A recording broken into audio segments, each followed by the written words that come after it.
Welcome back to the FFV Podcast. I hope all is well. Today's guest is someone I'm very excited to have on. Previously at DYDX, Coinbase, Bain & Company, and now the COO and co-founder of Magic Eden, one of the most well-known and respected NFT marketplaces in Web3. Welcome the legend himself, Zed Yin. Is that how you pronounce it, my man? Zed Yin? Yeah, I go by Zed, I go by Z. Okay. It's a mixed bag at this point. Yeah.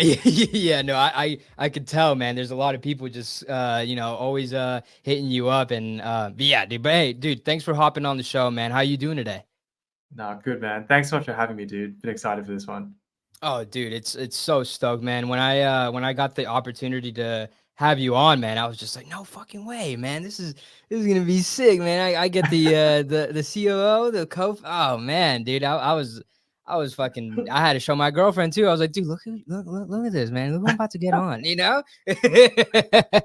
But yeah, man, I just super glad to have you guys on, man. To have you on. So dude, first things first, man. I gotta know the personal stuff. And that's what we just do here. You know what I mean? So, with that being said, where are you from and what was it like growing up for you? What were some kind of the things that you were into as a kid? Okay, so I grew up in Australia. Oh, damn. Okay. Yeah, I'm sad to report sometimes people don't hear that accent anymore because I've been overseas for so long. Yeah. But I grew up in Australia. Now that you mentioned it, I can kind of hear it. I can kind of hear it. Now you mentioned it, you know? Now you can hear it. I can hear it. Are you familiar with a place called Brisbane? No, I'm not, man. Nah, it's kind of like it's like a second tier city in Australia. Okay. So it's on the east coast. It's sort of north of Sydney, an hour's flight from Sydney.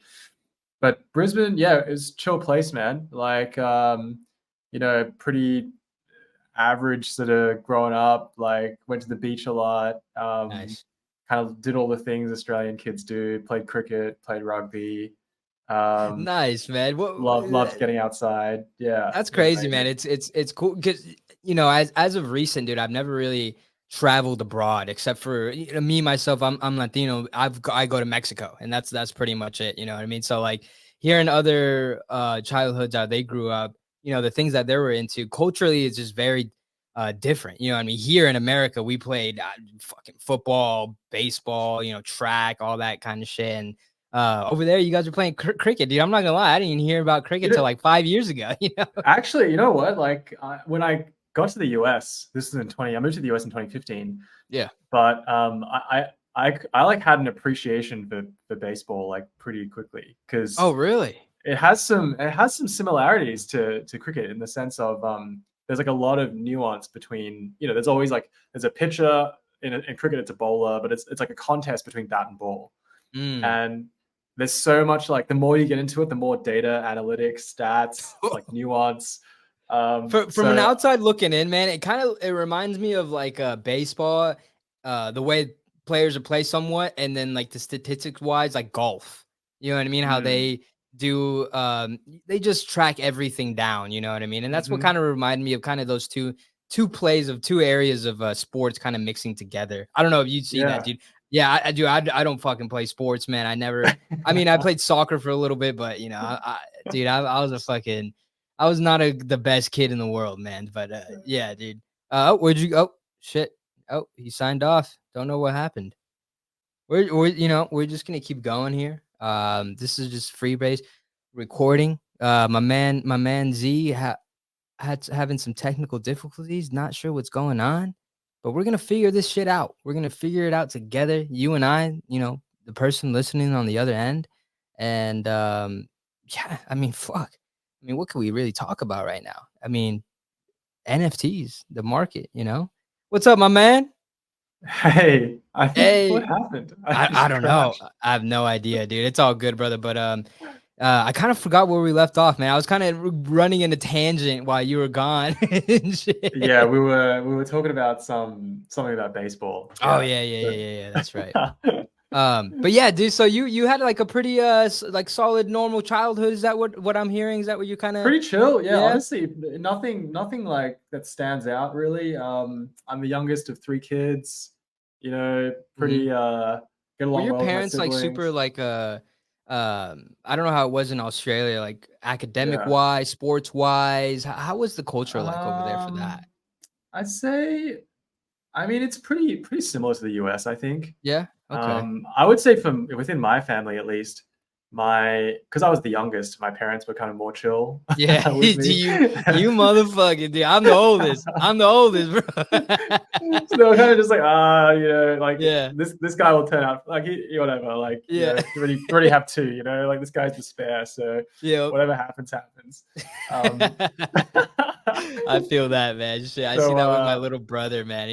I'm like, yeah, man, dude, mom, you used to fucking, if I be out there talking like that, no, it's different though. I feel like parents learn. I read a good quote that your parents, this is their first time at life too. You know what I mean? And it puts some things into perspective, like. Yeah, things, parents make mistakes at first, especially when you're first doing something, first having a kid, so for me, man, it was just really, it's nothing like I went through insane stuff with my mother or anything like that, but it's a lot softer for my little brother than it was for me. You know what I mean? so But yeah, man. I can relate to your little brother Yeah. then. But yeah, dude, back on track, man. I want to hear how you first came into this space. How did you first discover crypto? And what about the crypto space made you want to stay here and really build a career around it? Yeah, so man, I can tell you a short story or like a little longer story. Oh, give me the Do you want longer. the longer story? I want the Oh, long okay, guy. so then this goes back to like 2013. Okay. Um, and by the way, I'll just say something up front. I felt that I didn't join in 2013. I actually ended up in crypto like late 2017. But Mhm. even then, I also felt that I was too late.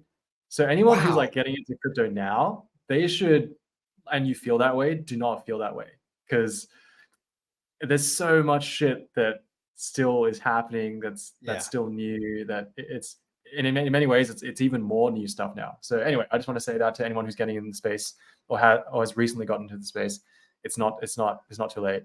Anyway, so the long story. So when I left college, I went to university in Australia as well. And when I left college, I was kind of looking for deciding what I wanted to do. And I ended up going down into this consulting job Mm. because I thought it would give me like a really nice, broad, exposure to like how businesses would work, right? Because Okay. the whole job was like they parachute you in to help with like some kind of business problem. You're in there for 2-3 months. It's like short and sharp. You Mm. help the teams and companies solve those problems, and then you come back out, and then you go to the next project. You're like Oh, okay. Okay. a gun for hire, right? The Yeah. way business works. Yeah. So I thought that like that would give me all these like cool experiences, like really interesting exposure to like different industries and different types of problems, all that kind of stuff. And when I got in there, the first project they put me on was a mining case, like a Mm. project. And it's funny now because when I say that, people are like, "Oh, that must have been like Bitcoin mining Yeah, because that's what I think of. you're Yeah. like a crypto guy now." But Yeah. actually, but actually, it was not at all Bitcoin mining. It was actual like Oh, underground labor yeah. mining. I Okay, mean, damn. I wasn't actually like digging the dirt out or anything, but Yeah. I was living in it's the largest underground mine in Australia. Oh, It's like literally in the middle of Australia, and it's one of the largest underground like uranium mines in the world. damn. And so it was crazy. I was 23, 22, 23, just out of college, didn't know what the hell I was doing. Got sent to this mine, and my job there for 6 months. I think I was there for maybe it was a seven. Yeah, it was quite a while, like half a year at least. I was like helping them to reduce the amount of cost, like the cost it would take to dig up dirt out of the ground. They were digging Okay. up tens of thousands of tons of dirt, right? Because to get out just a little bit of uranium, you have to dig up like so much dirt.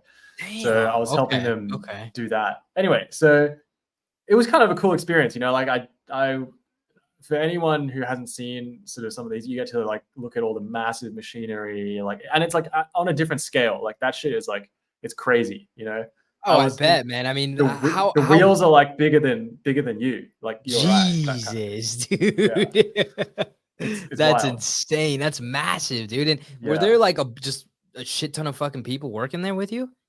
I mean, there was like because this was in the middle of nowhere, but it Okay. was serviced by they built a town like, Oh I don't know, shit. Okay. 5 miles away from the actual like mine site, and that's where everyone lived. So everyone who worked at the mine lived at that town. So there's Damn. maybe Okay. about 5 to 10,000 people who lived in that small town. Wow. Yeah. So I was it's crazy. I was flying to this place every Monday, and then I would leave every Thursday. So I was just every week I was going to this like small Damn. town and doing this job.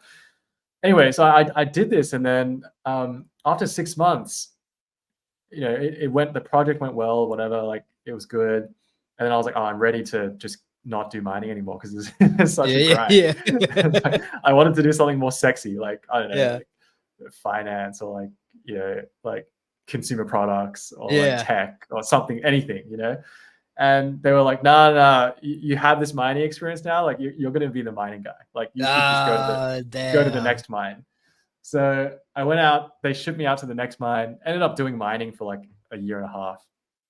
And at that point, this was in 2014. I was kind of like, oh, I don't know if I don't know if I want to do this. Yeah. This is not really what I wanted in my career path. So I basically said, hey, I want to actually work on something else. And one of the options that came up was to move to San Francisco to work at the same company, but at the San Francisco office. Oh. And Okay. I was stoked with that because, Yeah.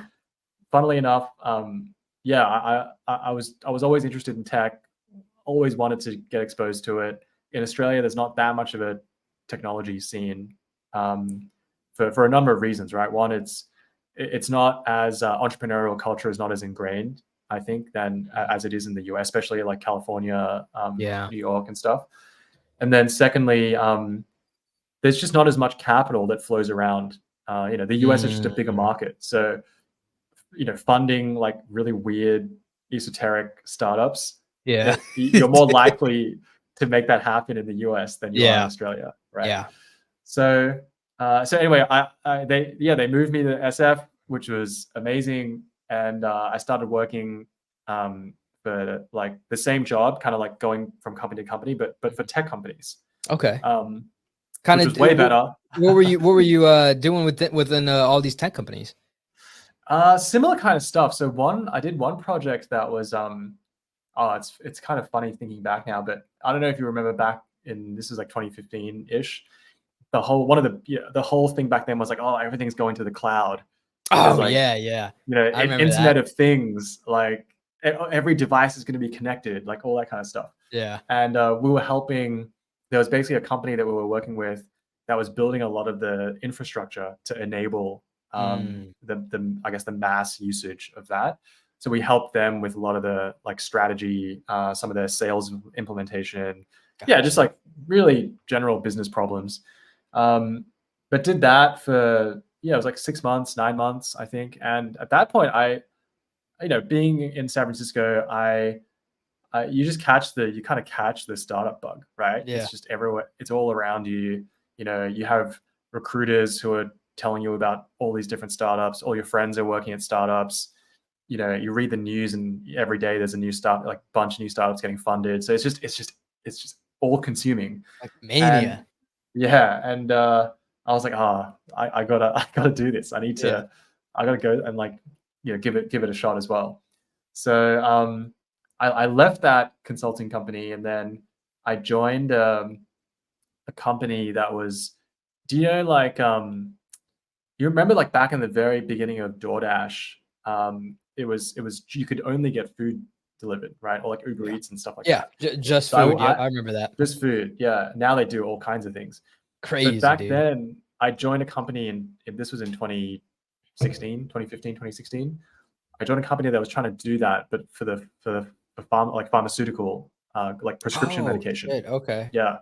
So the idea was that there's so many people in America that, I mean, this is true for the world, actually, not just America, but there's so many people that are on they have some kind of like chronic disease, or they have some kind of something, a reason why they're taking just consistent medication. So, you have high cholesterol, you're probably taking some kind of like statin medication, right? And you just low dose, but you probably take it for the rest of your life. And the problem we were trying to solve was like, how do you get adherence to that medication as high as possible? So we felt that if we had a service that basically linked pharmacies and doctors and made it closer to patients by like through like automated delivery and fulfillment, we could like create something that would then lead to people, take who could take their medications a lot more, like with a higher adherence rate. So anyway, I went to that company. It was pretty cool, like that was my first sort of foray into startups. It was like a Series A stage company. It was about 25 people when I joined. Oh wow! And I met them through like a mutual friend, and the founder who's still my mentor today, someone I would consider one of my mentors. He was this like hilarious dude who he was from Pakistan originally, and so we like bonded immediately about cricket because Pakistanis also So we used to just talk shit to each other all day about like, like I would be like, oh fuck, why is Pakistan so terrible? Like, why they didn't get smacked in the World Cup? Like all this kind of stuff, right? And we kept it was good banter. So we got along really, really well. And so that was like my first foray into startups.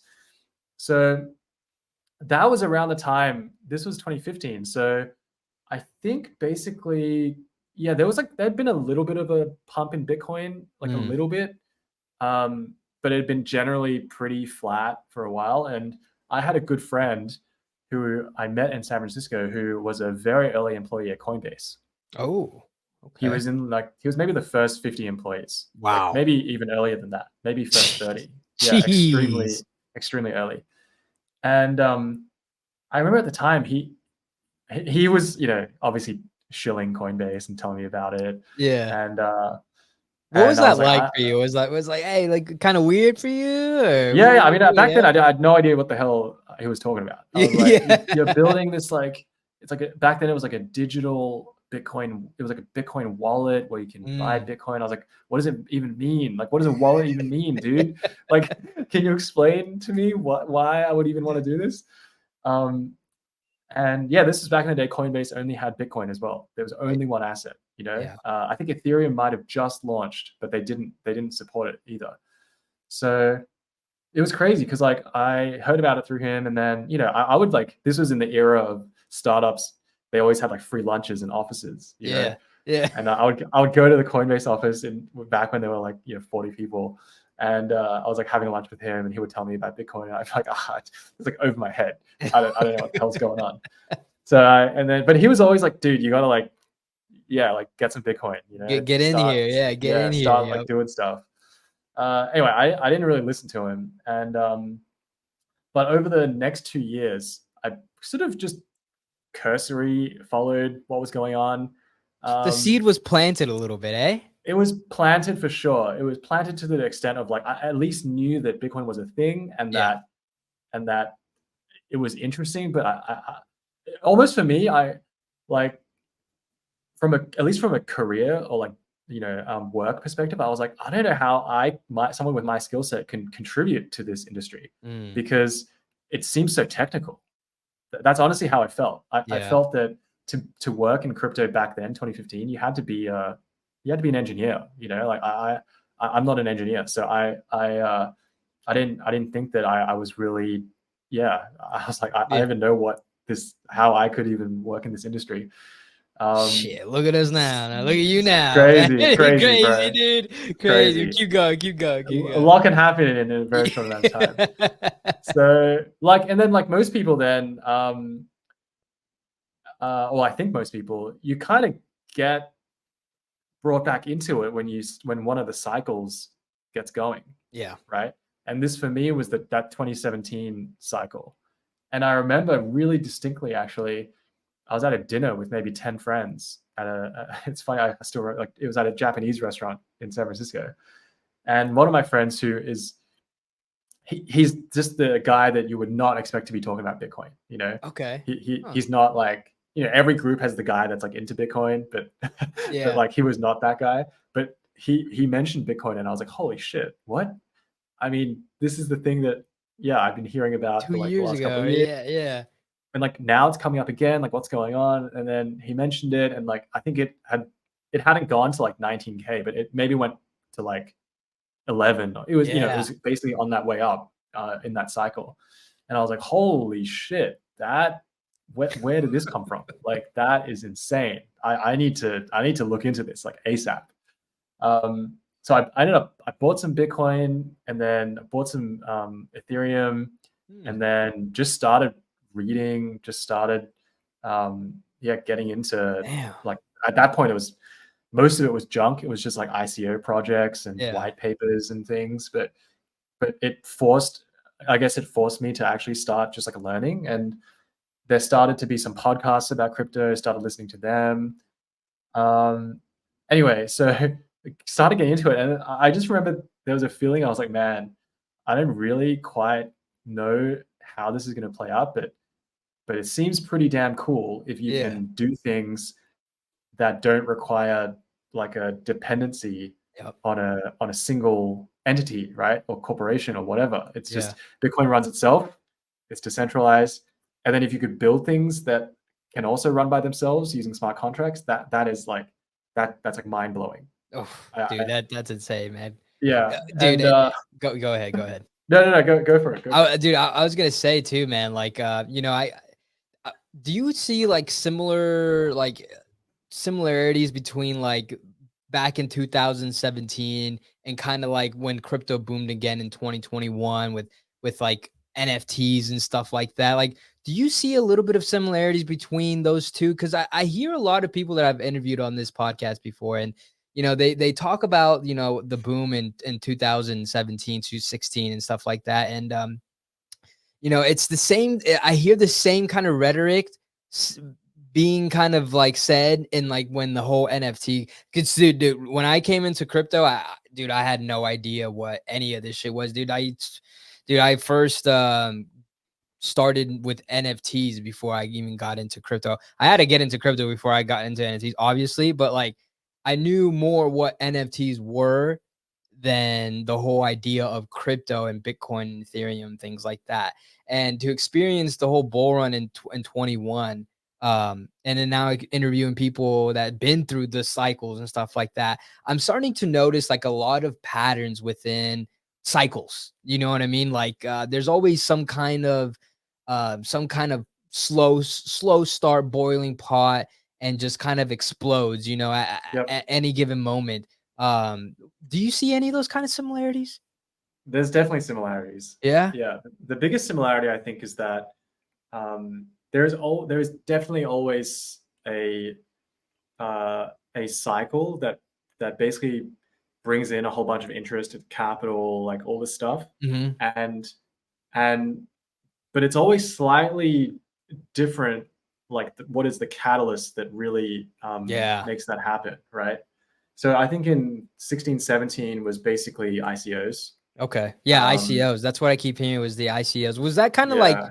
because you said there were some shit ones, there was great ones, kind of like NFTs in a way. No, like there was some fucking shit Oh ones and there was yeah, some fucking yeah. great ones. You It know what I was mean? exactly the same, man. It was like 99. It was not like 99% shit. Okay. Um, But the 1% but weren't in there.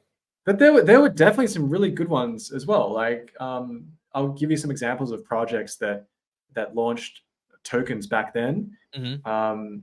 Like 0x, Oh, yep. which is a decentralized exchange protocol on Ethereum. Fucking legit team, amazing team. The founders of Phantom Wallet actually came from 0x. Oh, damn. Um, so they Yeah, actually were one of Was the Brandon one of them? Brandon was one of them. Yeah, Yeah, yeah, yep. exactly.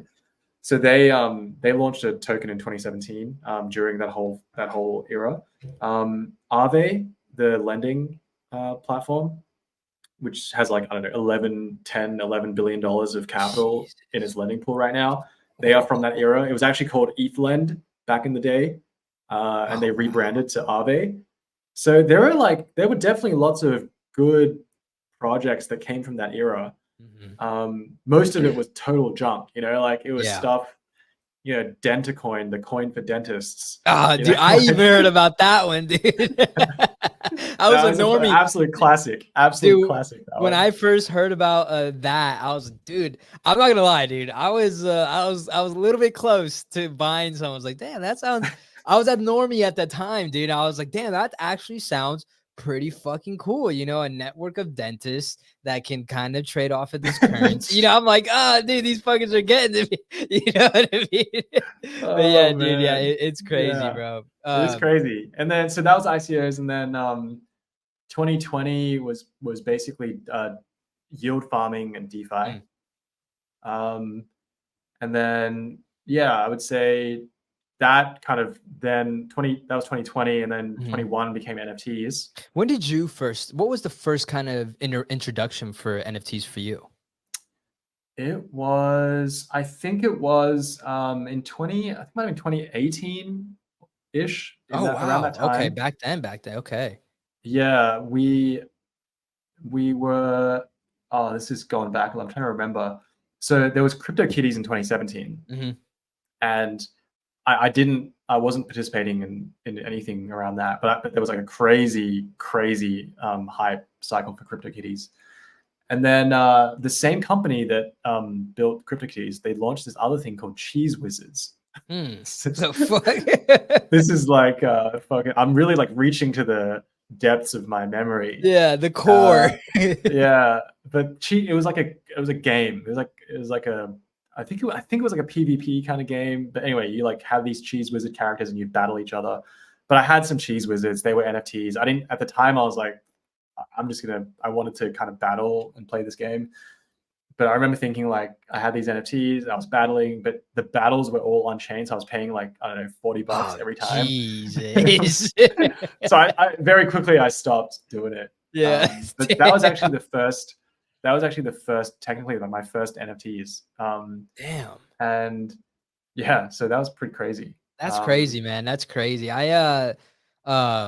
Dude, when I bet you, I don't know if you get this a lot, dude, but like the way I got into NFTs was actually through fucking Gary V. He talked about it. Oh shit. Yeah, he talked about it in his podcast one day, and he was like, "Dude, it's just gonna change the world." Blah blah blah blah. I was like, "What the fuck, dude?" Like, looking at his track record, I was like, "Dude, this dude's been doing things right for a long time and shit. Why not? Fuck it, why not?" At the time, dude, I had a very set expectation of my life. I was going to work at these, kind of labor intense jobs, warehouses and stuff. At the time, I was going to school for to be an electrician, and I had everything laid out. I was gonna go to school, be an electrician, fucking retire, all that good shit. You know what I mean? And then NFTs came into my life, dude. I went into I got into NFTs, found out about Bored Apes and all that good stuff. And dude, I sold all of my like regular stocks, everything that I had in like Tesla, Microsoft, all that. It's not like I had everything. I had like $1,500 in there and took it all out. I fucking bought a bunch of Ethereum, and then I bought like some jaded ass like crypto punk that didn't look like a crypto punk. It looked like an AirPod, really. And dude, that's how I started, dude. And fucking once I started that route, dude, I didn't even I finished the electrician school, and then I was like, dude, I'm gonna start doing NFTs and Web3. If this doesn't work out, whatever, I'll just go back to fucking electrician or whatever, dude. But that was like almost 3 years ago, dude. I never looked back. I said, fuck that. This is where I want to be, dude. This is home, dude. This place was fucking magical, dude. And I don't know if you know, dude, but one day I was scrolling through Twitter and this guy was giving out Bored Apes and he gave me one. And that, dude, I just fucking been writing it ever since, dude. Since like, wait, someone gave you a Bored Ape? Yeah, the one that I have, dude, the one that I've been rocking this whole entire, dude, someone gave that to me back in June, I remember it was a week after my birthday, back in June 2021. Holy shit. Dude, at the time they were like $1,500, dude. And I was like, dude, thank you. I am so fucking grateful. Everything's fucking magical, dude. The community was welcoming me in. Like, it was fucking nuts, dude. And then I got hooked and dude, fucking hooked. And you know the history with everything, Bored Apes and all the prices going crazy up and down and all this shit, dude. But dude, it's been a crazy ride ever since, dude. And I just fucking grateful to even be here. Grateful to even be talking to people like you, dude. I mean, I kind of had that same feeling. I don't think like I'm the smartest person in the world or technicality or anything like that. So I never knew or thought about like, hey, dude, could you add value to this place? Could you like, you're not that smart, you're kind of dumb, but you kind of go in there and I just wanted to hang out with everybody. And dude, I'm now Yeah. fucking podcasting and No, it's collaborating with a it's great team. honestly like it's a good, like, something to call out for anyone who's, I don't know, maybe like part-timing or like thinking about coming into crypto. Yeah, the reason that I'm still here after all these years, and I've seen some ups and I've seen some downs, Yeah. through, what is it, 7 years now. It's there's still nothing like it in that Yeah. you could do, there's so many opportunities to contribute, like whatever it is you want to do, make money, make content, build a company. Like, the impact you can have in this industry, I think it's like unmatched, I think, Yeah. Oh, dude, monumental. yeah. Dude, So it's a beautiful place, man. I feel like in my view, it's kind of like a restart, you know what I mean? Kind of a restart where, everybody else back then, they had everything's kind of set. Everyone has their groups, everyone has their plays. The stock market is, that game is played. Everyone, if you're not in the groups, you're not in the groups. The crypto, I feel like is just a different restart. It's a different restart for, other people like myself and everyday people to fucking take a grab at something beautiful and hopefully make a shit ton of money at the same time, but it's a beautiful place, man. I'm glad that we get to share this place, man. But hey, man, I wanted to talk about Magic Eden. And I know that like, dude, everyone's fucking buzzing about Magic Eden. You can't scroll through the timeline without seeing at least a couple of posts, not even from you guys, from just people that are genuinely enjoying using Magic Eden, man. But would love to dig into Magic Eden, but here we go all the way back to day 0. So tell me, what's the origin story of Magic Eden? What led you and the other founders to this idea to create something like this? yeah, man. Well, first of all, yeah, I want to honestly, it's like we're very appreciative for all the support that we've been getting from the community recently. So Well, dude, you guys, uh, let me throw one more thing in there, dude. It's just you guys are just, I feel like you guys are in the trenches with us. You know what I mean? Like you guys are just in there with.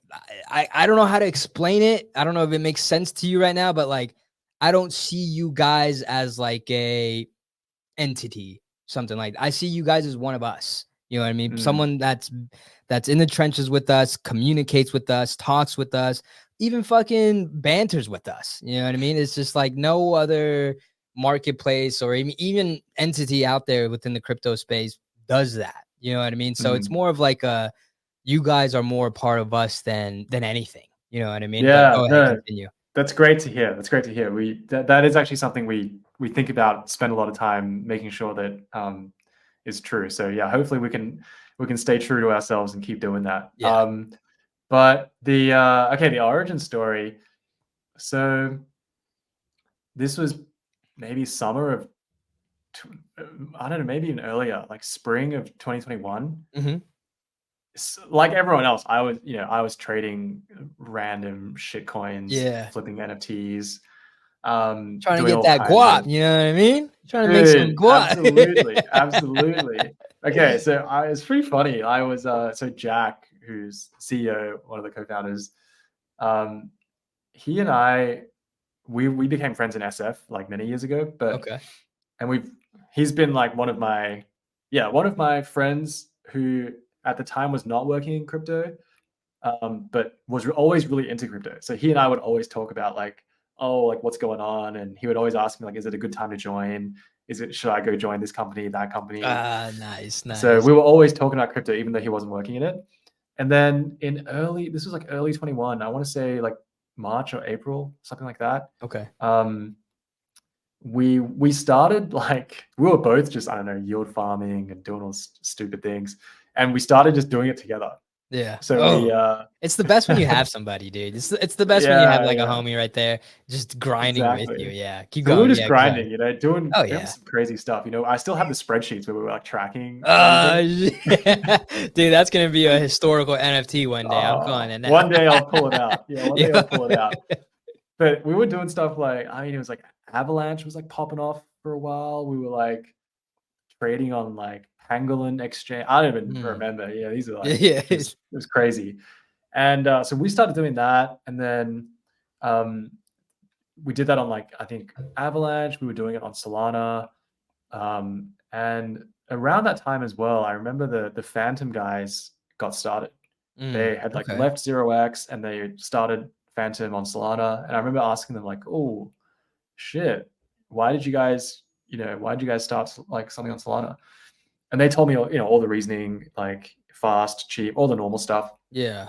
And that was also the time where there were all these DeFi coin. DeFi was just popping off on Sol, and Radium was just it was crazy. Oh Every yeah. day there was just like new Radium launch pads, and it was just mental.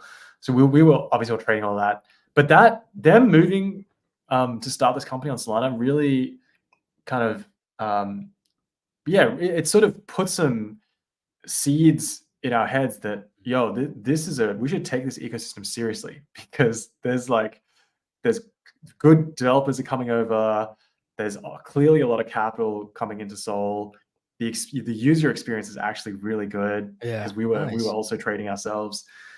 So yeah, that was like some of the backstory. And then fast forward a couple of months, and we started to see that there was a couple of like NFT marketplaces that had popped up on Sol, Oh, and okay. we had seen obviously a massive run up with like OpenSea on Ethereum, Yeah. and they were just absolutely killing it. And we were like, well, if there's an ecosystem that could exist on ETH like that for NFTs, it's got to exist on Solana. It has to, like Yeah. 100%, because not only do you have like capital flooding in, you also have a chain that can do different things. Oh yeah. You have a chain Oh that yeah. is just cheaper, it's faster. You can just do all that stuff. You can And send it why so wouldn't much. Yeah. why wouldn't someone want to use that, right? Yep. For the same use case. So we thought, cool, maybe there's an opportunity here if we get in like now, start building, that we could still catch up to some of these marketplaces that had started. By the time we actually launched, we were actually like number 5. Oh We were kind of damn. late. Yeah, we were actually sort of late, so we were like stressing out about it. This was maybe around, I don't know, August, September of 21. Okay. And anyway, so the 4 of us got together, all hands on deck. It was like over a couple of weeks, just tried to like build something that was just barely launchable. I remember it was funny. We were supposed to launch on like whatever, say it was like a Thursday or something, Yeah. and because one of the other marketplaces was going to launch on Friday, so Oh, we were trying to like front run them and like get really aggressive and like launch before them. Anyway, we weren't ready, so we ended up not making it. We thought it was the end of the world. damn. But yeah, then like we were like, okay, shit, like we need the extra weekend to like finish all this stuff. And then Monday came around, we were going to launch, but then we were still not ready. And at the time, we had a small little like Discord of, I don't know, 30 people who we'd lined up as beta testers. And the super lucky, like Solana actually went down on the Monday. So we were like, the chain went down, like it's out of our control. Like, sorry guys, we have to delay again. So that bought us more time, and then we finally launched. And I think the first day or two, nothing crazy happened. Maybe we had a little bit of trading volume. It was nothing crazy, but within a week, we started to see some traction. What do you think? And What do you think happened yeah, within that week to start the traction? it's honestly, it's a little hard to put it on one particular thing, but Yeah. I think I would probably list a few things. One was that we started to identify what were the true pain points in the market. And at the time, one of the really big pain points was, it's hard to imagine now, but back then you didn't even have the concept of a collection on chain. So if you wanted to say list Bored Apes, so like as an example, but it's obviously on Solana, you couldn't actually do it just by indexing something on chain. You had to go ask the collection to send you a list of hashes. Shit. Yeah. Oh damn. Okay. So that's why like it would usually take hours to list a collection for trading. So people would like mint, it would be like an insanely hot mint, and then they'd be like twiddling, like waiting around, twiddling thumbs, waiting for marketplaces to list the collection. And we thought, Jesus, why does it take 3 hours? Like, let's just try and do this way faster. Yeah. Geez.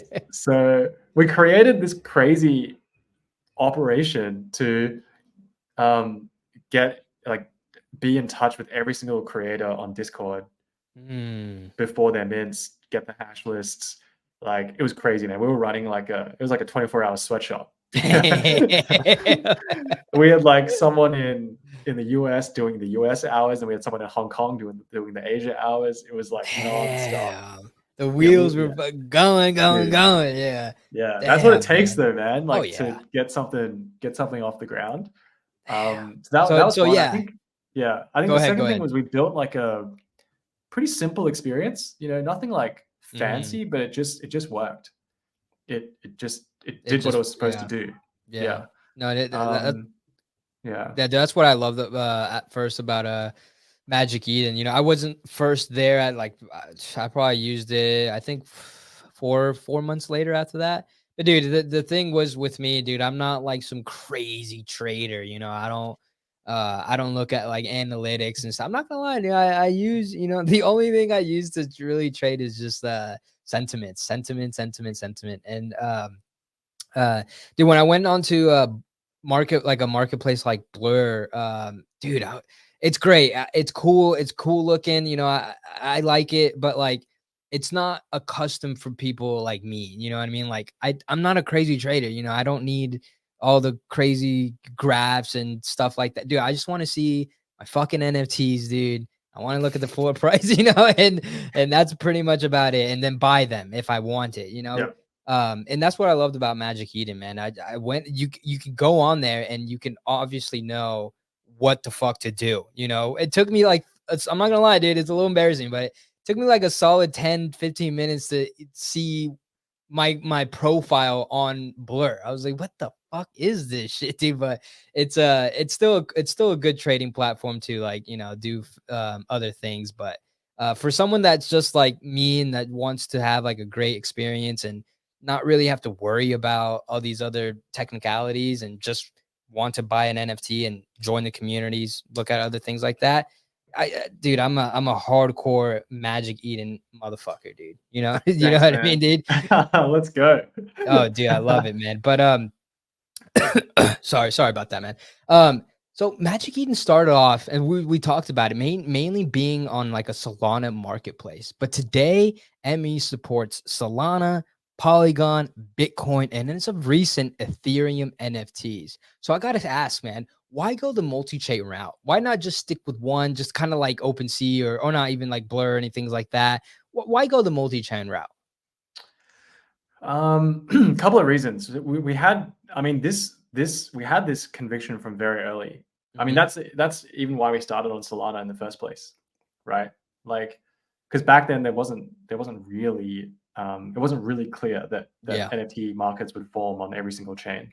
In fact, like, even when Solana got going in late 21, early 22, everyone on like a lot of people on ETH still faded Sol. It was kind of just like, it's like some small little niche market of like a bunch of degens. It's not really a real NFT market. But we had this conviction that if you build an experience that offers like developers, creators, whatever, like the ability to do something slightly different, there will be different people will find ways to use it. Yeah. And I really believe that, because you see it now with if you look at Sol, like, Sol is so much of the activity is like meme coins. So much of it is larger collections. There's like 300,000 size collection on Sol, right? You're just Jesus not going to Christ. have that on No, Bitcoin or something, right? no way. It's not going to happen. So we felt like we didn't exactly know how that would play out, but we really felt that people would want to experiment when the underlying infrastructure is different. So when we first started thinking about this, obviously Ethereum was it's the original sort of the home of NFTs, so to speak, right? Where it first got going. Polygon, we actually went to Polygon because we deeply believe in gaming as a use case. Yeah. It obviously hasn't fully arrived. This is still relatively early, but we felt like Polygon had a lot of the gaming projects back in 22. So we went there. It didn't really kick off as a PFP market, and I think the gaming market is still pretty early. So we haven't seen a lot of activity on Polygon all that much. And then a year ago, we went to Ordinals. And Ordinals, when we first heard about it, we thought to ourselves, it was very left curve. Yeah. We didn't I didn't expect you guys to do that. I was like, oh fuck, Ordinals. Emmy's doing some crazy shit. I don't even know what the right curve take is. There is definitely some really right curve take, but the mid curve take is it's Bitcoin's too slow. It's too expensive. Yeah. Why would anyone want to, trade anything there? This chain is just meant to be decentralized money. So fuck NFTs. Yeah. So we kind of went left curve. We were like, nah, Bitcoin, it's the daddy of all chains. Oh yeah. Everyone has Bitcoin.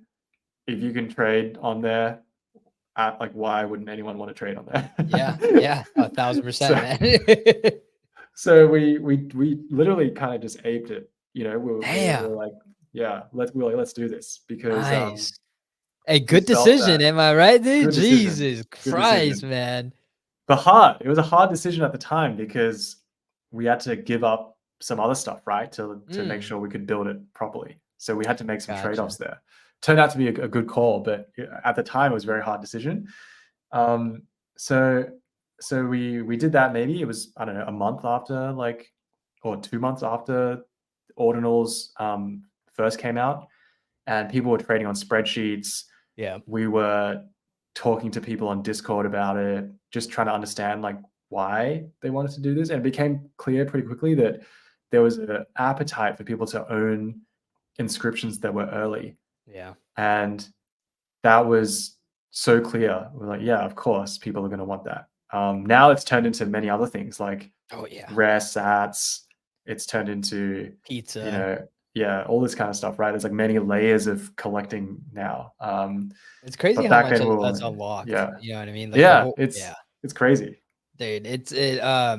When I first, I'm a weird. I don't know what it is with me, dude, but I'm a weird. I ape into something once I see something. The thing that made me ape into Ordinals was the spreadsheet. Once I saw people doing trading shit off spreadsheets, I'm like, oh, dude, people are fucking loving this, dude, and I got to get in here, dude. As soon as the sold spreadsheet, I was like, oh fuck, dude. And then you guys dropped Ordinals on Magic Eden. I was like, oh fuck, dude. Maybe these guys, maybe Ordinals is gonna be very serious, very serious. But I did not expect it to take off as fast as they did take off. For example, I don't know, did Ethereum NFTs take off as fast as Ordinals? I have no idea. I can't. Yeah, I think so. Yeah, okay. Definitely. I guess it does make sense then, huh? Yeah, I'll give you my thesis on it now. Yeah, please.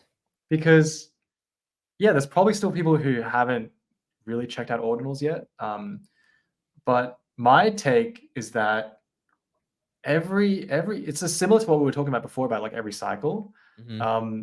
Every cycle is always precipitated by some inflow of capital. Okay. Whether it's retail coming in, whether it's right now we're seeing ETF inflows, right, driving the price of Bitcoin, which is so damn bullish. It's crazy. Oh, yeah.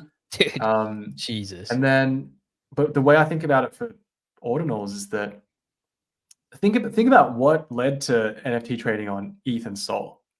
what led to it was, you had a lot of like ETH OG people, and they got in maybe at the initial sale back in like 2015 or whatever. Mm-hmm. And there wasn't that much to do with the Ethereum, right? Because it was probably a couple of bucks and you couldn't do anything with it. Yeah. Then like people started building with smart contracts. Then people built like DeFi products. And then, okay, now you can like lend your ETH and borrow against it, which is what we started seeing in 2020 and 2019, 2020 with like DeFi protocols. And then people started like doing that, making money, yield farming. And then you basically, and then also at the same time, ETH ran up, right? Yeah. The whatever 1,500 in 2021, and it went up to like whatever 4,000 after that. Same thing with Sol. Sol was like a dead coin for a while. It was like a couple of bucks, and everyone was flooding it. But same thing, capital came in. All the OGs who like held the Sol ended up riding it to the top. Yeah. So there's that was like capital inflow. And think about it for Bitcoin, you've never been able to do anything with Bitcoin, apart from hold it, right? And for anyone who comes into crypto, the first, like maybe it's not true for every single person, but for retail and for most people, the first thing they know of or hear of and buy is like, I'll just buy a little Bitcoin on Coinbase, right? So think about how much just Bitcoin is just on the sidelines. It's just sitting in people's wallets. You can't stake it. That's you can't true. do anything, Oh shit! Right? You can't do anything with it. So ordinals is the first time you can do something with your Bitcoin. And I heard this crazy stat today that like it's like 75% of Bitcoin is just people like just holding long term. Yeah. Holy shit. People are just holding.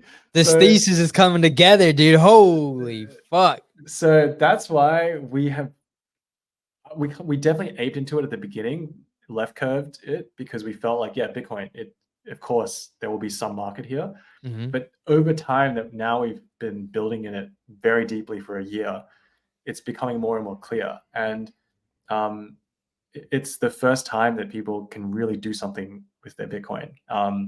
So that's why we really like it. And we expect it to grow even more significantly over the coming months and years. So we're in it for the long haul.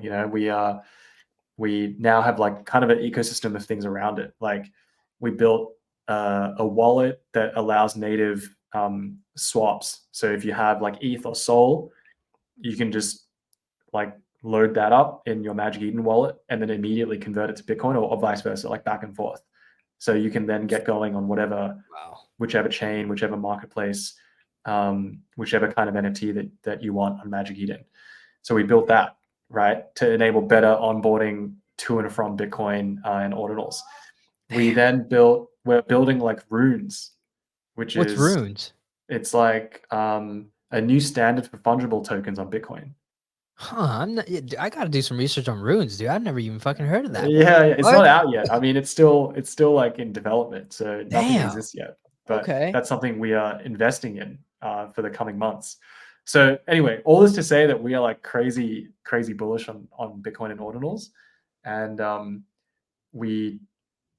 there's been a huge run up recently, the last like few weeks, with like node monkeys and puppets and like puppets, all dude. this stuff. And like I fucking love those things, dude. I bought one. It's hilarious. I bought one for $1,000, and just because the only reason why I bought it, I connected with the community, dude. They're just some left ass motherfuckers, dude. I love that shit, dude. And dude, I just bought one. I should have bought fucking so much more, dude. Obviously, man. But it's impossible. It's impossible to know, though. But I actually, this cycle, so let me put something on you. I want to get your perspective on this, dude, because I've been thinking about this.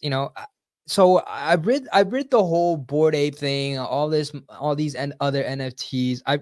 I fucking rated them all the way to the top, all the way down the bottom. They're coming back up now. But I get it. I've seen other people do the same thing with other assets and shit like that, right? And sometimes I feel like I have no idea. I don't know yet, but I feel like I have a little bit of bear PTSD. I think that like, cause dude, right now I'm Wait, like, what do you mean? What do you mean by that? What is that? right now I'm like, dude, I just want to take fucking profits. You know what I mean? And sometimes I feel like, am I selling this too fucking early because of bear PTSD?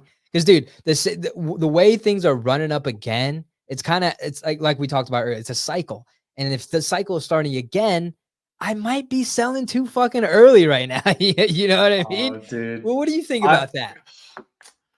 I don't know, man. No one should listen to me because I'm not like No, I I'm feel like you, definitely dude. not a trader, and I I don't know feel you, anything. bro. But you know, you've been Yeah. around for a while. This is just perspectives, you know, just I'm opinions. like, I don't know.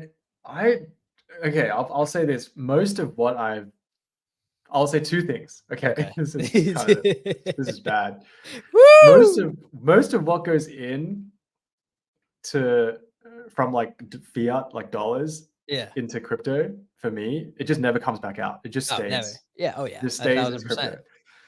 So that's like a problem that I have. And then the second problem is that I generally buy, but I don't sell. Yeah. I very rarely sell. So I'm almost like a creator's dream, you know, because I'm like, I'm just like the guy that's like, oh, this is sick.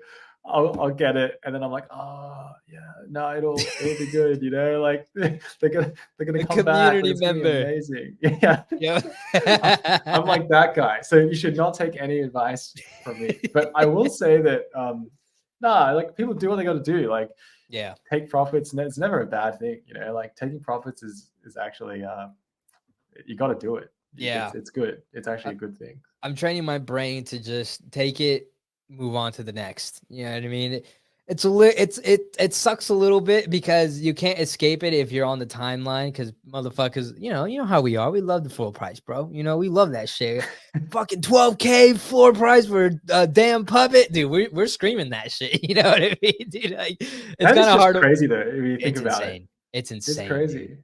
It's straight off of the community, just vibes. You know what The I mean? puppets are cool though, you know. Like dude, I 100%. like the vibes are really cool. I fucking love them, dude. I I see myself more like a Bitcoin puppet than I do a node monk, if that makes sense. You know what I mean? Because like there is crypto punks and then there's fuckers like Bored Apes. You know what I mean? At the same time, though, like I've seen a lot of the Bored Ape community get really suit and tie, and you know it was kind of culturally not good for the brand at the time on the timeline. You know what I mean? It shifted. Because when I first got in, it was these fuckers were acting like Bitcoin puppets. You know what I mean? The curse words, Right. That's crazy super shit. interesting, Yeah, actually. yeah, That's dude. really interesting. And now that I'm experiencing this kind of, I don't know, maturity. I don't know what you call it, but like the culture was kind of lost. I feel like we went too far this way. You know what I You're mean? describing, it's kind of like the fuck it vibes. Yeah, Right? yeah, dude. Like, I like that shit. I want to be a part of that shit. You know, and like, it'd be great. It'd be super cool to have a crypto punk, but I don't think I would like fit in. You know, you know what I mean? Like, I curse, I say foul language, I'm a little bit vulgar. I see crypto punks like suit and ties. You know what I mean? Like professional.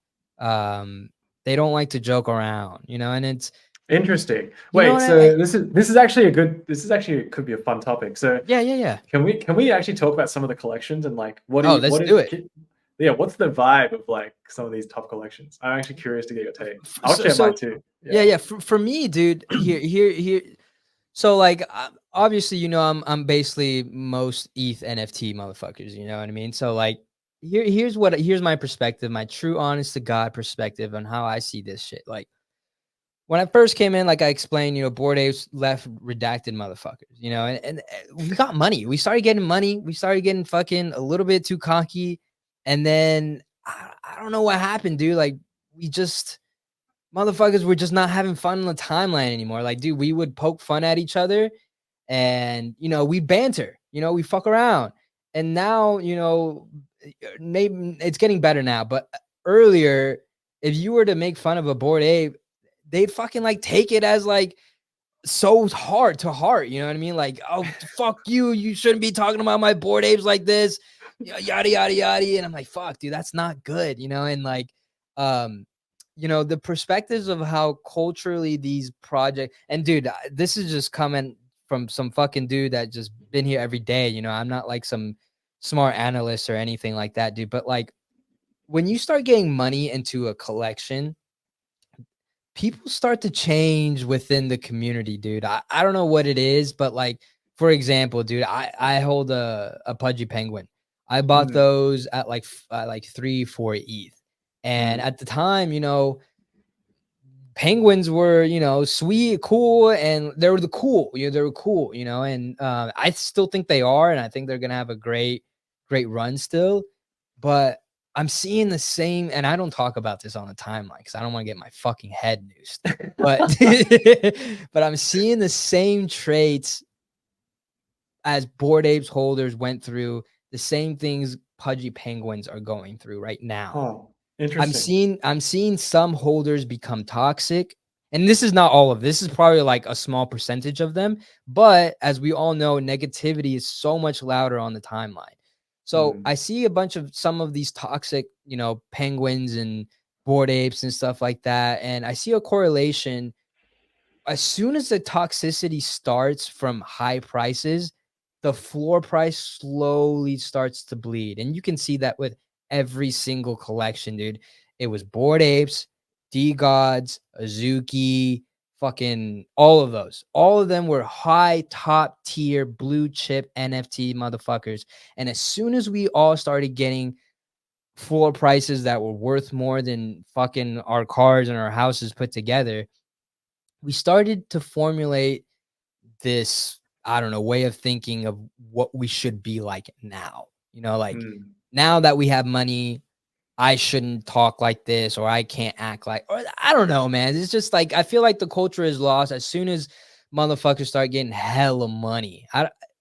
I wish it wasn't like that, but at the same time, this is a community with like 10, 30, 50,000 people. You know what I mean? So like when you give these people money, some of them are going to reveal their true selves. You know what I mean? And um sometimes it bleeds into the brand. And when it bleeds into the brand, nobody wants to be a part of that. You know what I mean? Like, mm, dude, we saw the mm, lows of Bored Apes, dude. Like when we were on high and on our high fucking horse and shit. Some of these apes are talking down to people. When we fell, dude, we were getting fucking people were fucking rooting for our downfall. And rightfully so, because how could Bored Ape people be making other people feel like shit? You know what I mean? What do you expect people to feel like? And mm, now what they want you to experience. They want you to feel pain too now, you know what I mean? And now that it happened, you know, people are taking their victory laps. I get it. I understand. But things change, man, when, a bunch of, and of course it's corny to say, things change when monies get in there. But I feel like we should just be very careful of how some communities represent the whole entire brand. You know what I mean? mm, mm, Um, yeah, they just mm. I never Interesting. speak about it, but as soon as the toxicity starts, dude, the I, floor price of that project slowly bleeds, slowly. I think it's yeah, it's a yeah. I hadn't really thought about this very much, but it's true. It's like a fair point. Um, Like, what's your it perspective? yeah. I was gonna say like one of the things that we at least we really noticed when we first started building in ordinals, it's still true today actually, Mhm. is that the vibes are immaculate. Oh, You know, immaculate. it's like that feeling of like yeah, like I guess it's what you're saying is that yes, early in the ecosystem where everyone's kind of on the rise, Mhm. you don't really have this like there's no toxicity No. really because people are just trying to make it. Yeah, it's People are all just like, oh, kumbaya, it's all trying fucking this, trying that, yeah. fucking let's see what happens. Yeah, and then at some point, it starts getting yeah, I don't know, whatever. There's probably many reasons, but I mean, we felt it on pretty much every single chain actually Yeah. at this point, um, but for different reasons. But ordinals, we still haven't. Yeah, I still think that the vibes are just really good still. Oh, dude, It's like immaculate. And and this is just a prediction. This is nothing like crazy or anything like that. But like ordinals is having their rise right now, and we're seeing it. You know, everybody wants to be a part of Node Monks, Bitcoin puppets, and things like that. Same thing that I saw with like Pudgy Penguins and Bored Apes and stuff like that. And I want to see if my predictions or my thesis hold true, because if these prices get out of control, and this is another take, dude. I think the NFT bull run will be on ordinals. And if it's true, and if my prediction is true, these prices will get fucking out of control. And if that's true, these things will happen again. You know what I mean? Where like toxicity starts to happen, people look down on other people, and then slowly the people around them either leave, get suit or become suit and tie. I don't know, man. This is the second time this has happened to me with the two collections that I absolutely love, but it was both on Ethereum. You know what I mean? Pudgies was on Ethereum, or fucking Bored Apes were on Ethereum. D-Gods came to Ethereum. Zuki's with Ethereum. All those projects, you know, they all had their rises. They all had their look at me now, and now, you know, there's not really many of them out there anymore. You know what I mean? Like it's We'll see what happens. Yeah, no, I'm curious too. Dude, I wish nothing but the best, dude. I hope they fucking see I hope those people see what, you know, ETH people have done and correlate that with the same kind of dude, all you gotta do is you know what though? It's actually, but it's not like that. The people are not that different, I think. You don't think so? It's actually let's think like, at least I'll share from what we see from like our vantage point, which is more than ever we are seeing more cross-pollination, as in like people that have traditionally been on one chain, they are now doing things on at least two, sometimes three. Whereas that was not true like 18 months ago. Yeah, absolutely that's not true. Yeah. You know, it's I don't get that. Yeah, it was just not. People just didn't do it. So, for was it that like reason, loyalty? I don't know. I think honestly, it's like, it's just like where your capital is. You know, where you've got your bag, True right? True that. That plus also, it's like so hard to look, just like this, right? You're like fucking in NFTs every day, and then you were like, oh, what's this runes thing? Yeah, it's like, dude, like no clue. I was like, fuck, dude. It's insane. Like like even for me, man, like I run like an NFT company, and like there's just so much shit that it's like, I didn't notice that. It's like hard to follow everything that's going on, you know? Oh yeah. So that's probably why people tend to stick to their lanes. It's true. I can't remember who I saw tweet this the other day. It's like, you know, there's like too much shit going on. You got to like just pick a lane, one or two lanes, focus there. Otherwise, you're just going to be spread. Yeah, that's really true. You know, that's where I kind of am right now. A few months back, I bit off way more than I could chew. That's for sure. Like, I wanted to do farming, and then I wanted to fucking get into this NFT game, and I wanted to start creating clips, and then I thought I could do it all, and then I started realizing I was doing so much that I was doing nothing at the same time, and I was like, all right, let's step back, focus on a couple things, and let's fucking kill this. But dude, you're completely right, dude. There's just so much shit going on, man. But what were you saying about your observations on Bitcoin ordinals and stuff like that? So I think my observation is that I agree with you, by the way, on the that prediction about like the NFT run is going to be led by ordinals. I also think that not for, you know, I'm not even like sharing this as like it's not like a preference or anything. It's more just like I objectively just think that it's like, it's almost like fresh green pastures. You know, it's like people are experimenting with shit. Like, we are seeing new things every day. Like, we had to do a bunch of custom work just to support Nat Cats that collection. I saw that. People were trading on spreadsheets. Yeah, I saw that. Someone was like, so excited when they popped up on Magic Eden. I saw that tweet this morning. You know, this is the kind of thing that makes it's like, it's so new still, even after a year, that like when there's like new shit like that, we have to like hustle to and like one of our engineers, Steven, was just like, the guy's a monster. He has to be a wizard, man. He's a monster. So I just think that, yeah, we'll continue to see some really interesting stuff happen on ordinals, and we're pretty pumped about it. But I also think that all of today, things kind of go through in their phases or cycles in some Yeah. ways, like last year, Solana went through a phase where just fucking nothing was happening. Like Yeah. nothing was launching. Yeah, it was just so quiet. Then November, December, everything went crazy again. Exploded. Even ordinals for middle of last year was also pretty much nothing was Yeah. happening. Mm. And that right now is kind of like ETH is like pretty quiet at the moment, I would Yeah. say. Oh, And Compare, because yeah, most definitely. people are trying to like get this and that airdrop, and it's like it's like Yeah. there's just like Yep. so many things going Fucking on. It's like Christ, dude. it's almost like yeah, I cannot like do everything at Oh once. yeah, dude. So NFT season's on, airdrop season, crypto season, meme coin season. Yeah, everything. This is everything's happening. So, but I do think eventually, the the ETH NFTs will have definitely a really big run, because Yeah.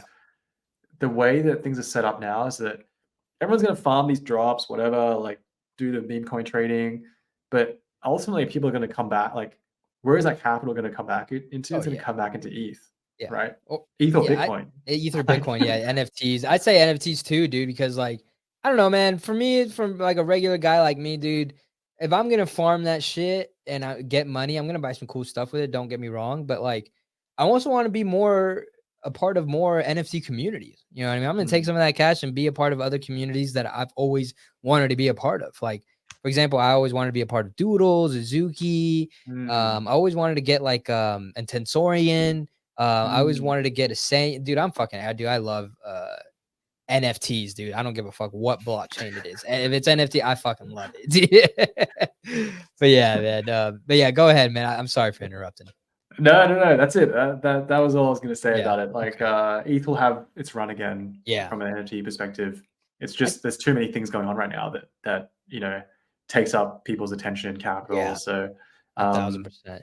yeah, we'll Dude, see. last couple of questions, my man, and then I'll let you go. I know you guys are super busy, man. But I wanted, speaking of NFTs and stuff like that, I want to gauge your likes. Like, what are your favorite NFTs across any of these blockchains, and what about them excites you, interests you, or really gets you excited for the future? Let's see. Let's see. There's oh man, there's a bunch.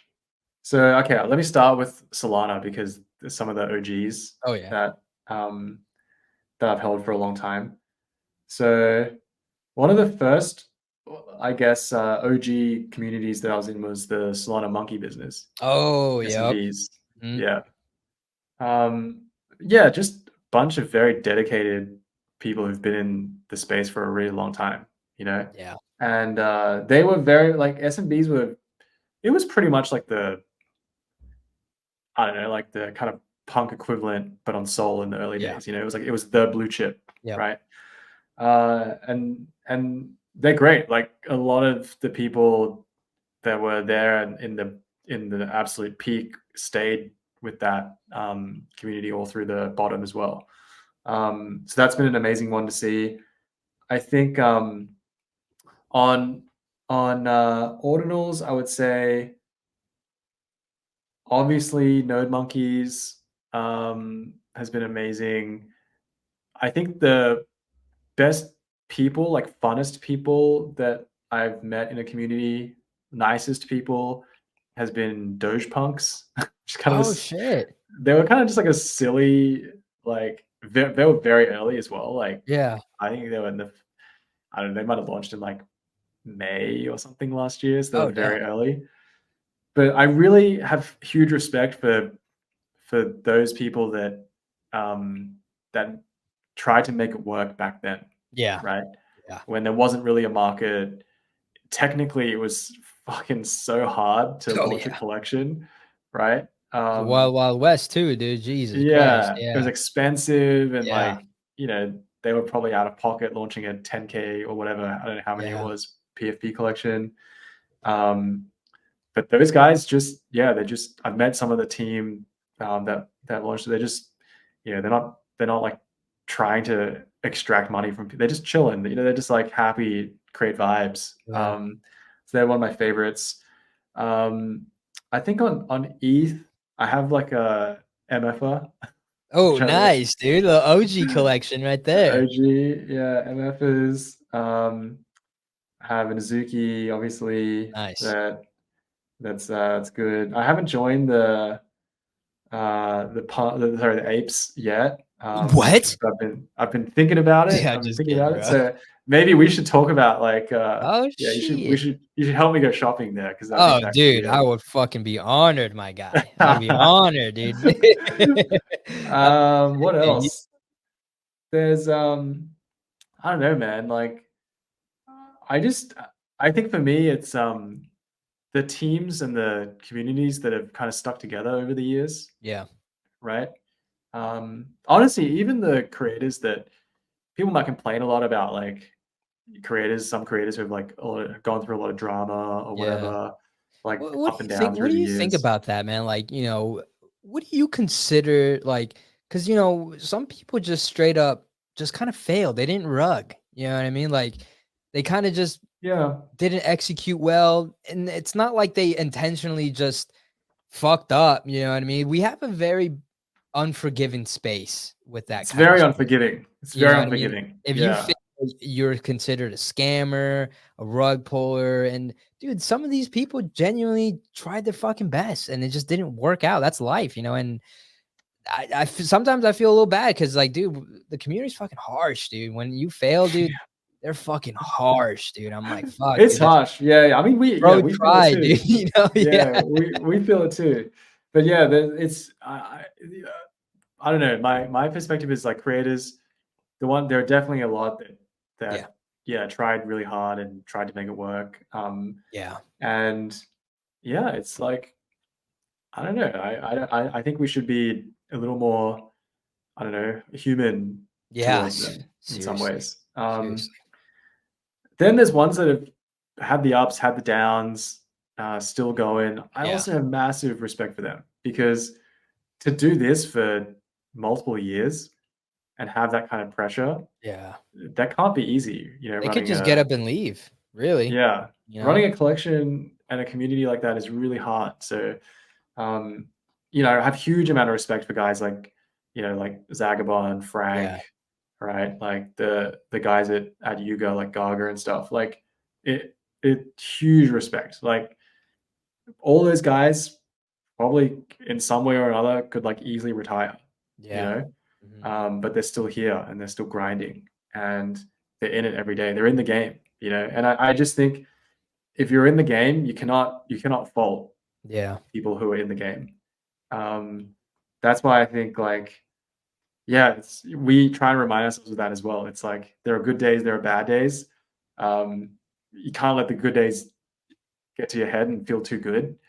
It's because of the exact opposite scenario. When it's really bad, you should also be kind to yourself. You know what I mean? yeah. But I think that should apply also to how we treat everyone else. Because fuck, there's gonna be some bad shit that happens. There's gonna be like someone inadvertently does something stupid. Like that stuff will always happen. We will fuck something up. Like Yeah, we've had many fuck ups along the days, along the years, many, many, many, and we've been very public about it too. So yeah. that's we're real. We make mistakes. Running a company's hard. First time Oh, running a company too. So oh, um, shit. yeah. What a great start, though. Yeah. Well, I mean, a long way to go. I think we have our like long term kind of thing is that ultimately all of this is owning a bunch of shit like on chain, having true digital ownership, right? Yeah, And whether it's in the form of like whatever, owning JPEGs, owning whatever it is, assets of a game, an access pass, like all of these things. Um, I we would love to see this proliferate like yeah, massively. That is like the end game kind of thing for us. So while we're really excited for what's happening at the moment and we spend so much, obviously, of our time like building for the community and everything.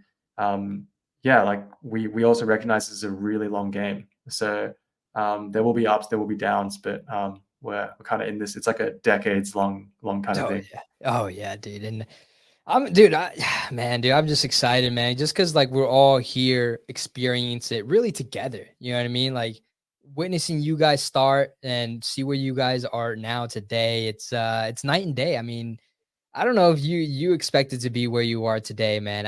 I surely didn't. And dude, I'm just grateful to be here talking to people like you, dude, and just building crazy shit like Magic Eden and what you guys are doing for the community. It's fucking awesome, man. But dude, I just wanted to say, dude, thank you for just doing this, man. It's just Of course. it helps me, learn more about the market, helps me understand how patterns work, and hopefully the audience learns some shit too, dude. I bet you they will, dude. You're learning from your experiences and your perspective, dude. Because for me, someone like me, dude, when looking at someone like you, dude, you're like for me, you're like a veteran, because like I haven't really been through this shit at all, and like I've only been here a couple years, you know what I mean? And like You're a veteran already, man. A couple of years, dude. 2 years, you've seen some shit, man. Oh You've seen yeah, some dude. shit. I've seen some shit, dude. Don't get me wrong, bro. But like when I hear your guys' stories, fuck, dude.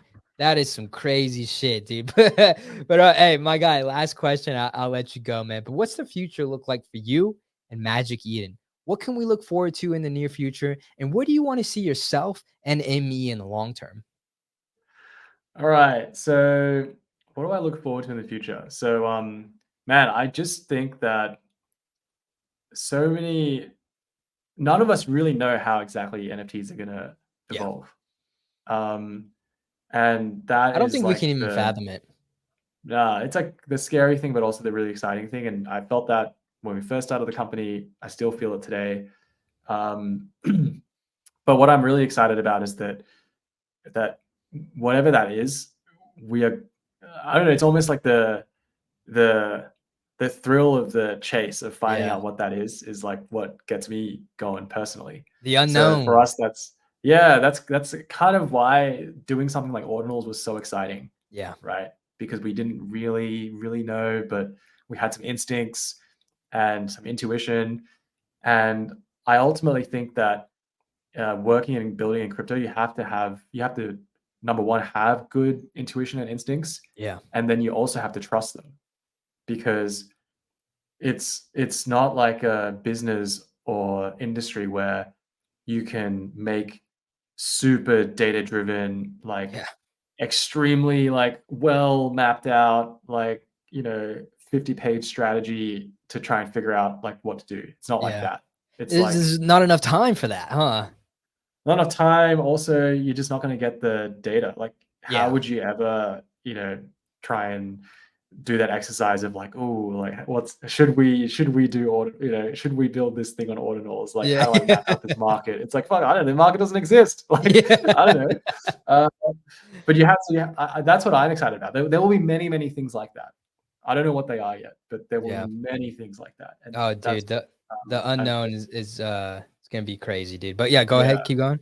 personally very excited about that. I think where's Magic Eden going? So as I said, I think the long term sort of I guess mission for us is that we want to make all kinds of digital ownership universal, such that Mm, it's okay. at the tip of everyone's fingers, and therefore we want to build the best, easiest, experience that you can get anything and everything, whatever those things are. Today, most of that is like these PFPs and things like that.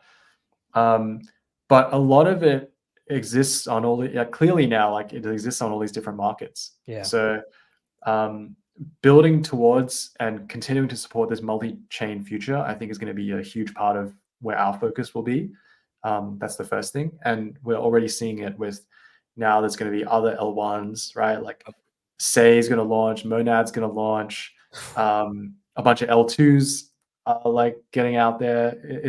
It's just going to expand like Yeah. extremely aggressively. So being able to support that is going to be really hard, but I think it's going to be really important. So that's something we want to do. And then the second thing is we really think that building the right experiences for people to enable people to access that is the key. So that's why we ended up investing in building the Magic Eden wallet too.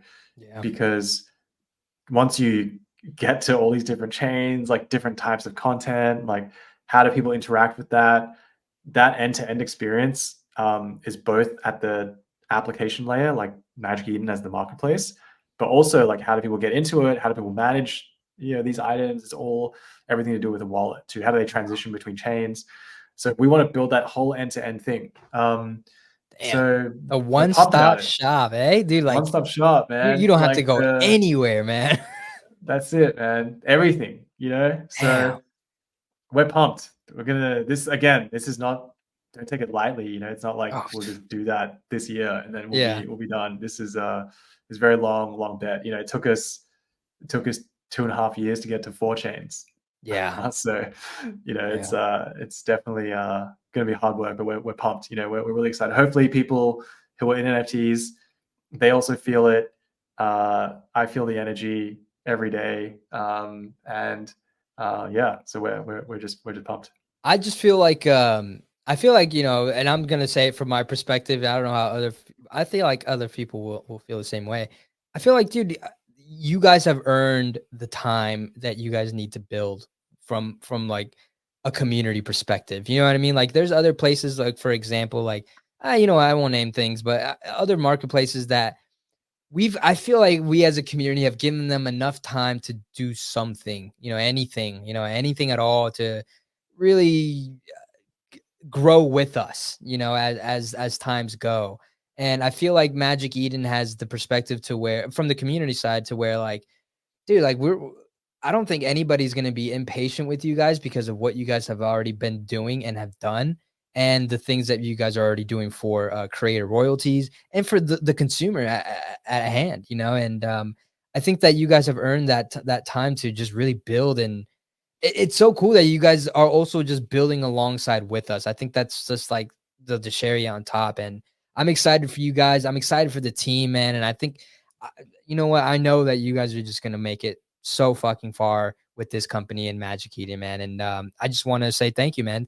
I want to say thank you for again for hopping on the show, letting us know about you. And I know I'm a little frozen about you, Magic Eden, and your thoughts about Web3 and NFTs, man. But before we wrap up, dude, please let everyone know where to find more information about you and everything that you're doing in the space. Yeah, you can find me on Twitter. I'm z.magic on Twitter. So hit me up. DMs are open if anyone wants to chat. I mean, I thought it was DMing you. So yep. Yeah, dude. So fucking cool, man. Cool guy, man. Totally, cool guy to DM. I'm always down to chat with people. I think always looking for feedback on things we can do better as well. So hit me up there, or even just even the Magic Eden Twitter handle. So check us out. And it's cool, dude. It's cool that you guys say that too, or that you say that, because a lot of people or a lot of companies out there or entities will say that and never respond. These motherfuckers will, dude. I've tested it out many times, dude. These guys will respond, and sometimes they'll fucking respond with the same type of energy you respond with. So bring that heat sometimes, But dude, again, brother, thank you, man. And dude, I hope you have a great rest of your day, brother. Likewise.